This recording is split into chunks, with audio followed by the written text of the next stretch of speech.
everybody, and welcome to the first episode of Hornet Sports Network. I'm here with Chance, Garrett, and Chip, and on this first episode, we're going to talk about the Hornets basketball team. It's got a big win against Camelsville the other night. What was the final score? 70-55, I believe it was. Yep, that's it. It was a good win. Bounced back after the loss to Cumberland County, and I believe we play Barron County at Barron this week, and we play at Hart County Thursday. We play at home Saturday. And then Saturday would be the 40th reunion of the 1985 state tournament team. So I actually got to sit down with Coach Mack, and I'm going to play parts of that interview right now. What made this team so special? Well, I think they were a very unselfish team. They were probably the most intelligent team that I ever coached. They were all juniors and seniors. You know, they had been around a while, and I felt like that had a lot to do with it. They were from all parts of the county. They were some from here in Edmonton, some from the north end, and some from the south end, Summershade. And I felt like they just meshed together and just were really good friends off of the floor, and just really played well together. Some coaches, they don't get the credit they deserve throughout their career. However, in a couple of days, your name will be on this court forever. And how does that feel? Well, it's very, very, very humbling, very grateful to the school system.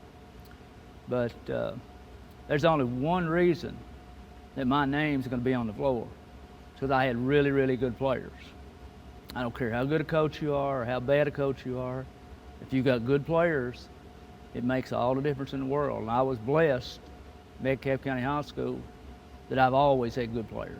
So, you know, I'm not sure that maybe their names, maybe we need to get a Sharpie, let all those guys sign the floor instead of putting my name on it, because they deserve to be on there too. Thank you, Coach Mack, for for coming in today to interview. I really appreciate it. No problem. I'll do anything I can for this school, and I appreciate the opportunity. Thank you very much. Thanks. So how do y'all feel about FCA being number 4 in the RPI in the 4th region? They've only played one region game. That system just doesn't work. 0-1. I don't understand it. I was looking at it yesterday. It doesn't make sense. They have Metcalfe at 13th, I think, right now behind Monroe County. But we're going to move on now. We'll move on to Kentucky basketball. Kentucky basketball got a big win against South Carolina, 80-57 the other night. Good game all around, especially Owe. Owe showed up in the second quarter or second half. He's got 10 points in every game. Only player in the SEC to do so. Very consistent. So do y'all think he's a one and done? No. I do not think he's a one and done. I think he'll come back. Do not. Now they play Tennessee Tuesday, which will be a tough matchup at home. They beat him last time. What's y'all's predictions? Do you think Kentucky will win? No. I see Kentucky getting a victory. You're going to the game, aren't you, Chance? I might be. So it'll be a good game. Maddox, what do you think on the game? Could you elaborate? I mean, I hope Kentucky wins, but it'd be hard to beat Tennessee twice. Yeah, it will, but it's definitely doable. Tennessee struggles to shoot. It'd be a good win.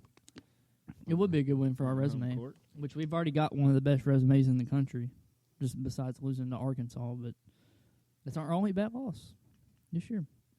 So now we're going to move on to the next topic, and it's been a pretty heated discussion, is the NBA trade deadline is coming up, and the Lakers traded Anthony Davis to the Mavericks for Luka.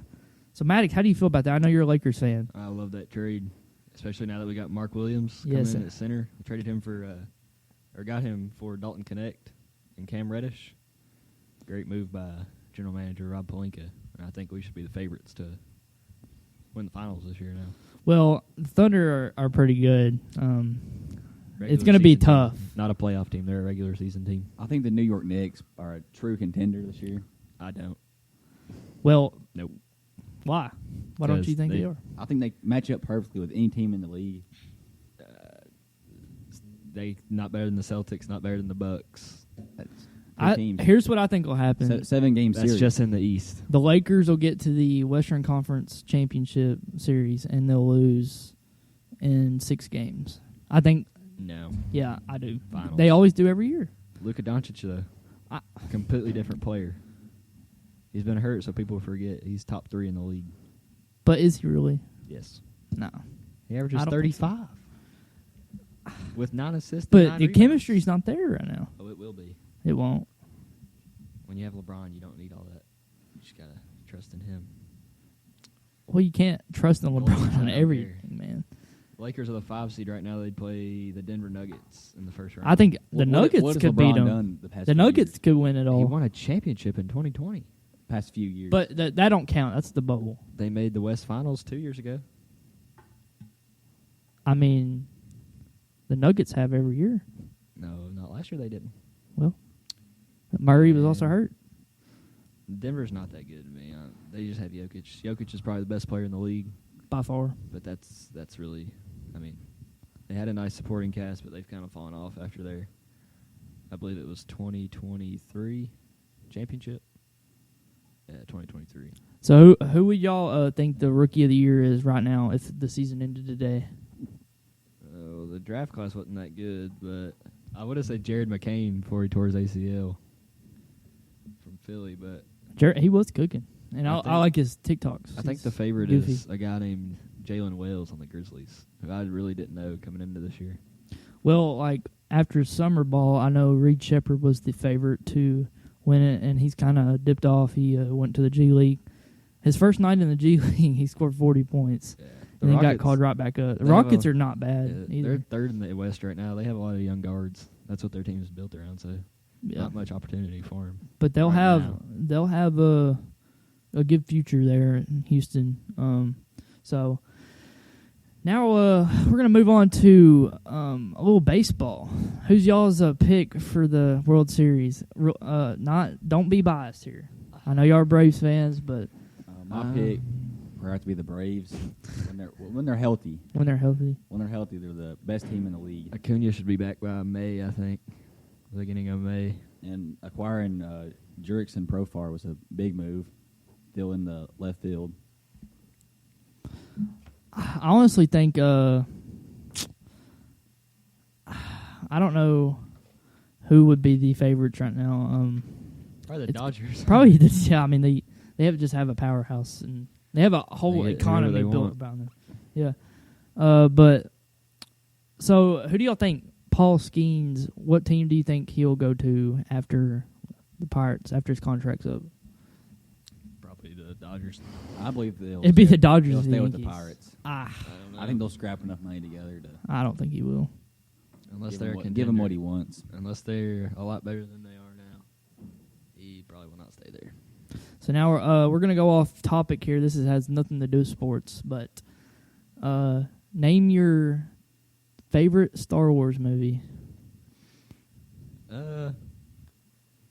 Revenge of the Sith is obviously a really good one that most people say is number one. Why? That's not my number one though. It's not your number one? No. I like. I think the sequels are slept on a little bit. Mm-hmm. Watched them a couple weeks ago, and they're a lot better than I remember. If you're a true Star Wars fan and just appreciate it instead of trying to figure out what's wrong with it, you know? Well, the one thing I have a problem with is the lightsaber duels in the sequels are nothing compared to the prequels. Yeah, that's true. They're not like if you watch a video, they barely even do anything. They do flips and force flips or whatever. It doesn't make sense. And I'm not a big fan of the Luke Skywalker Force. What was it? Where he went across the galaxy. That makes no sense. Yeah, I'd say my favorite movie is probably Attack of the Clones. I like Revenge of the Sith, but a sleeper is Rogue One. Rogue One's probably got the best story in it. Yeah. Which is the Darth Vader scene at the end. Oh, that was incredible. Chance, what's your favorite Star Wars movie? My favorite probably have to be Phantom Menace. Phantom Menace? Yes. How come? Just introduces Anakin Skywalker, shows his... Very bad dialogue, though. Yeah. It's Where awful. he's a slave. What? Where he's a slave. Yeah. Yeah. Understand what he went through. Yeah. Yeah. I really like Qui-Gon Jinn. Wish he didn't have to die so early. I mean, great character. Well, the reason I brought up Star Wars is I saw an article today where it said in 2026 the new Star Wars is coming out, a new Jedi Order with Rey leading. Rey. Oh, that's pathetic. I can't stand her. She gets on my nerves. Can't stand her. Do y'all know the story behind the purple lightsaber? Dark side and light side, is it not? Yeah. So you actually have to bleed a crystal. I seen something where it said he chose the Very actor chose to have a purple one so he could stand out in the battles. We could find him. I'm here with special guest Brody Hurt, and we're going to talk about our favorite Star Wars movie. Brody, what's your favorite Star Wars movie? I'm going to have to go with Rogue One, classic. Why? I don't know. I think it's just very likable characters, good story. It's the best of the modern Star Wars. See, Chance's favorite is The Phantom Menace. Is it? Yes. Yes. Maddox's is Attack of the Clones. Attack of the Clones. It's a bad pick. It is a bad pick. It's not. Yeah, Yes. Why do you like Attack of the Clones? Like, what? What's so enjoyable about it? It's just like great build up to Revenge of the Sith. But Revenge of the Shows Sith is the Anakin's best. teenage years, how he becomes the most powerful being in Star Wars. Maddox still has something to say here. We'll do the top headlines from ESPN today, if Chance would like to help. First off, what we got there at the top, sir? We got Manfred. Fans concerned over no MLB salary cap. I think that's a good point, especially with the Dodgers It's insane. signing whoever and for how much ever they want to. For 20-year contracts? Yeah, It's insane. no salary cap. But that definitely hurts the smaller teams, like we said, Paul Skeens and the Pirates. Because if there's no salary cap, I mean, any of those high market teams will swoop in and get anybody they want to. Sources are saying the Cleveland Cavaliers are getting forward DeAndre Hunter from the Atlanta Hawks. So the number one team in the East gets an addition to the starting lineup, probably at small forward, and DeAndre Hunter from the Hawks. Do we know who they gave up for him, or did they sign him? It was a trade deadline today. Speaking of the East, that's gonna they got for him. Yeah, I'm looking. Speaking of the East is so pathetic. Like, it's so weak. They traded Karis LeVert and Gorgeous Niang and 3 second-round picks, along with 2 pick swaps for the 27-year-old. He's averaging 19 points a game this year, 39% from 3. So the number one team in the East got better. The Suns traded Yusuf Nurkic to the Hornets for one of the Martin twins. I believe it was Cody. Yeah, Cody Martin. Jokic and a first-round pick to the Hornets for Cody Martin. Jokic. I mean Nurkic. I said Nurkic. I thought you said Jokic. Well, Nurkic and a first-round pick to Charlotte for Cody Martin and Micic and a second-round pick. Not sure who Micic is. McCaskey, longtime Bears owner, dies at 102. Hey, Yeah. you lived a long life. It was a years woman. old. It was a woman, actually. Oh. Oh. Yeah, the daughter of the first owner of the Bears, I believe, is what I saw. Yeah, she died 102. Rest in peace. I want to keep the McCaskey family, in your prayers. thoughts and your prayers. I believe her 2 sons actually run the team, though. She's just the owner. Ohio State's head coach Ryan Day becomes the second highest paid coach in college football behind Georgia's Kirby Smart. I'd say that's deserved after a dominant run through the college football playoff and winning the national championship, obviously. And this is the same guy that was getting threats to be fired after the Michigan game. Yeah, he's still 0-4 against Michigan, though, it's a big deal to those 2 teams. But so, yeah, I believe that is a well-deserved honor for Coach Day to be the second highest paid coach in the sport. Top 10, Mark Stoops. How do you feel about that? I wish Kentucky would just move on. And it's just time for him to go, kind of how Calipari's situation was. I don't think it can get any better than it once was. The buyout's pretty high, though, right now. Yeah. You have to wait. Ex-Vikings general manager Spillman joining the Jets' front office. I guess that means something to the diehard NFL knowers. Not sure how it will affect anything. And WNBA expansion team, the Valkyries, land a free agent guard. But we're going to end this episode here. Next week we'll talk about the Super Bowl champion. We'll talk about Metcalfe Sports and whoever those games went this weekend. And we'll talk about Kentucky basketball. We will be mentioning Luka Doncic's debut. Yes, we will. This has been a good show, and we'll see you next week. 3 o'clock Saturday.